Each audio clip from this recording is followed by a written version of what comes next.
নমস্কাৰ, মই অনিৰ্বাণ। আপোনালোকে চাই আছে দেশ দুনিয়া। খালিস্তান সমৰ্থকৰ প্ৰভাৱ কমিছে কানাডা চৰকাৰত।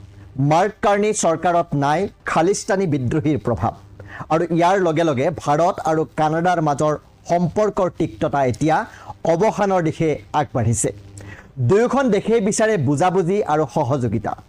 মাৰ্ক কাৰ্নি দেশখনৰ পুনৰ প্ৰধানমন্ত্ৰী হোৱাৰ পাছতে তেনে এক পৰিৱেশ এতিয়া গঢ় লৈছে। তেনে এটা সময়তে আৰম্ভ হৈছে দুয়োখন দেশৰ মাজৰ বৈদেশিক মন্ত্ৰী পৰ্যায়ৰ যোগাযোগ। ভাৰতৰ বৈদেশিক মন্ত্ৰী এছ জয়শংকৰে কানাডাৰ বৈদেশিক মন্ত্ৰী অনিতা আনন্দৰ সৈতে টেলিফোনিক যোগাযোগ কৰিছে। দেওবাৰৰ মাজনিশাৰ এই ফোন কলটো মাৰ্ক কাৰ্নি কানাডাৰ প্ৰধানমন্ত্ৰী হোৱাৰ পাছত অটোৱা আৰু নতুন দিল্লীৰ মাজত হোৱা আটাইতকৈ গুৰুত্বপূৰ্ণ কূটনৈতিক যোগাযোগ হিচাপে বিবেচিত হৈছে। এই যোগাযোগ সন্দৰ্ভত ভাৰতৰ বৈদেশিক পৰিক্ৰমা মন্ত্ৰী এছ জয়শংকৰে কৈছে যে তেওঁ কানাডাৰ নৱনিযুক্ত বৈদেশিক মন্ত্ৰী অনিতা আনন্দৰ সৈতে ভাৰত কানাডাৰ সম্পৰ্কৰ সম্ভাৱনাৰ বিষয়ে আলোচনা কৰিছিল আৰু লগতে তেওঁৰ কাৰ্যকালৰ সফলতা কামনা কৰিছে।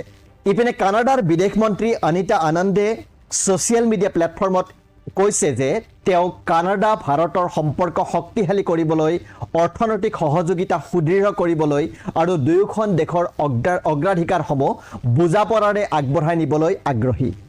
উল্লেখযোগ্য যে অনিতা আনন্দ ভাৰতীয় মূলৰ আৰু তেওঁৰ পিতৃ মাতৃ ভাৰতৰ পৰা গৈছিল।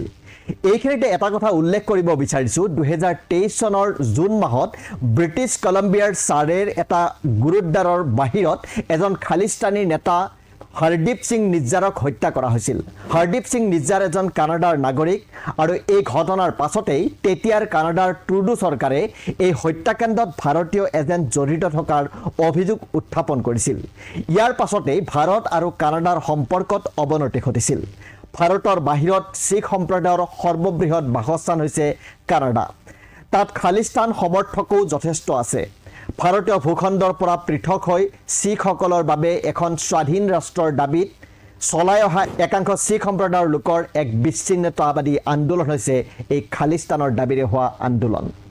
কানাডাই ভাৰতৰ বিৰুদ্ধে হৰদীপ সিং নিজ্জাৰক হত্যা কৰাৰ ষড়যন্ত্ৰ কৰাৰ লগতে আন্দোলনৰ সৈতে জড়িত থকা আন শিখ কৰ্মীক লক্ষ্য কৰি লোৱাৰ অভিযোগ উত্থাপন কৰিছিল। ভাৰতে বাৰে বাৰে সেই অভিযোগ নাকচ কৰি আহিছে। এই অভিযোগে দুয়োখন দেশৰ কূটনৈতিক সম্পৰ্ক তিক্ত কৰি তুলিছিল।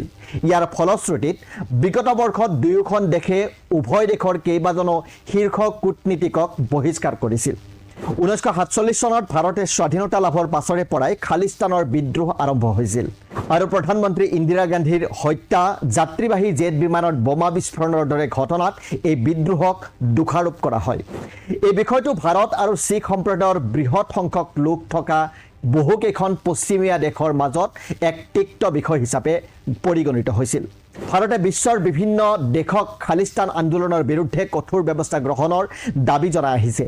ভাৰতত ইয়াক সম্পূৰ্ণৰূপে নিষিদ্ধ কৰা হৈছে, আৰু ইয়াৰ নেতাসকলৰ বিৰুদ্ধে সন্ত্ৰাসবাদৰ অভিযোগ উত্থাপন হৈছে। এতিয়া বিশেষ কথাটো হ'ল, অহা মাহত কানাডাই আয়োজন কৰিব G7 সন্মিলন। ভাৰতৰ প্ৰধানমন্ত্ৰী নৰেন্দ্ৰ মোদীয়ে প্ৰতি বছৰে এই সন্মিলনত অবিৰতভাৱে অংশগ্ৰহণ কৰি আছে। কিন্তু এইবাৰ প্ৰধানমন্ত্ৰী মোদীক কানাডালৈ নিমন্ত্ৰণ কৰা হৈছে নে নাই সেই তথ্য এতিয়ালৈ প্ৰকাশ পোৱা নাই। ভাৰতে এই সময়ত অৱশ্যে কানাডাৰ সৈতে সম্পৰ্ক ভাল হোৱাটো বিচাৰিছে। ভাৰতে আশা কৰিছে যে পূৰ্বৰ প্ৰধানমন্ত্ৰী ট্ৰুডোৰ ঠাইত মাৰ্ক কাৰ্নিয়ে প্ৰধানমন্ত্ৰীৰ দায়িত্ব লোৱাৰ লগে লগে কানাডাৰ বৈদেশিক নীতিত উগ্ৰ শিখ উপাদানৰ প্ৰভাৱ কমি যাব। ট্ৰুডোৰ পূৰ্বৰ কাৰ্যকাল খালিস্তানৰ সমৰ্থক নেতা জগমিত সিঙৰ নেশ্যনেল ডেম'ক্ৰেটিক পাৰ্টিৰ সমৰ্থনৰ ওপৰত নিৰ্ভৰশীল আছিল। কিন্তু এইবাৰ নিৰ্বাচনত পৰাজিত হয় জগমিত সিং, আৰু তেওঁৰ দলৰ নেতৃত্বও তেওঁ ত্যাগ কৰে, আৰু চৰকাৰ চলাবলৈ এতিয়া নেশ্যনেল ডেম'ক্ৰেটিক পাৰ্টিৰ ওপৰত নিৰ্ভৰশীল নহয় মাৰ্ক কাৰ্নি চৰকাৰ।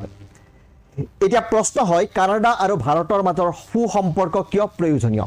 2023 চনত দুয়োখন দেশৰ মাজত দ্বিপাক্ষিক বাণিজ্য 13.49 বিলিয়ন কেনেডিয়ান, যিটো ভাৰতীয় হিচাপত 83 কোটি টকা। কিন্তু কূটনৈতিক স্থবিৰতাৰ পাছত কানাডা আৰু ভাৰতৰ মাজত হোৱা সৰ্বাংগীন অৰ্থনৈতিক অংশীদাৰিত্ব চুক্তি CEPA স্থবিৰ হৈ পৰে, আৰু সম্পৰ্ক উন্নত হোৱাৰ পাছত চুক্তিখন পুনৰ কাৰ্যকাৰী হোৱাটো ভাৰতে বিচাৰিব। বৃহৎ সংখ্যক ভাৰতীয় ছাত্ৰ ছাত্ৰী কানাডালৈ পঢ়া শুনা কৰিবলৈ যায়। প্ৰায় 4,27,000 ভাৰতীয় ছাত্ৰ ছাত্ৰী কানাডাত বসবাস কৰে। কিন্তু সম্পৰ্কৰ উত্তেজনাৰ মাজতে 2024 চনত কানাডাত নামভৰ্তি কৰিব বিচৰা ভাৰতীয় ছাত্ৰ ছাত্ৰীৰ সংখ্যা 40% হ্ৰাস পাইছিল। এতিয়া কাৰ্ণীৰ নেতৃত্বত ভাৰতে ছাত্ৰ ছাত্ৰী আৰু পেছাদাৰীসকলৰ বাবে অধিক সুযোগৰ আশা কৰিব পাৰে। গতিকে এনে পৰিস্থিতিত দুয়োখন দেশে এতিয়া সম্পৰ্কত অহা বাধাবোৰ আঁতৰাব বিচাৰিছে। গতিকে দুয়োখন দেশৰ বৈদেশিক মন্ত্ৰী পৰ্যায়ৰ বৈঠকৰ পাছত ইয়াক ধনাত্মক দিশ ল'ব বুলি আশা কৰা হৈছে। ধন্যবাদ।